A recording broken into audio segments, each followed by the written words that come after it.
అదేమిటో కానీ ఆ భగవంతుడు నా చుట్టూ చాలా బంధాలు సృష్టించాడు. కానీ ఒక్క బంధం కూడా బాధ్యతలు పంచుకోదు. మరి ఇంకెందుకు ఈ కుటుంబ వ్యవస్థ? కుటుంబంలో అందరూ కూర్చుని తినేవాళ్ళే. ఎలా? మొత్తం నాపైనే వదిలేస్తే ఎలా? నేను మాత్రమే భరించాలా ఈ బంధాల బాధ్యతల్ని? అని గట్టిగా అరవాలని ఉంది.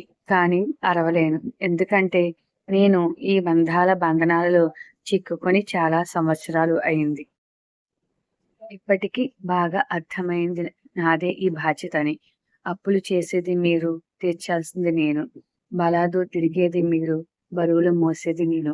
వేడివేడిగా వండించుకుని తినేది మీరు, మిగిలిందని పాడేయలేక తినేది నేను. అరిగిన చెప్పులతో నేను, అరడజన్ చెప్పులు మార్చి మార్చి వేసుకునేవారు మీరు. అయినా నేను బాధపడడం లేదు. మీకు గత జన్మలో రుణపడి ఉండి ఉంటాను. అది తీర్చేసుకుంటాను. బాబోయ్! నాకొద్దు ఈ బాకీలు. మరి జన్మ రాకుంటే చాలు. ఈ జన్మలో బంధనాల ముడి ఊడిపోతే చాలు. ఈ బాధల నుండి బయటపడితే చాలు.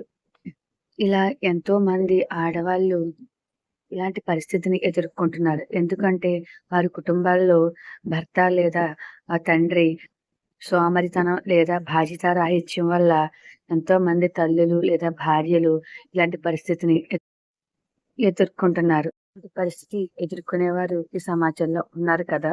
అవునా కదా? కామెంట్ చేయండి.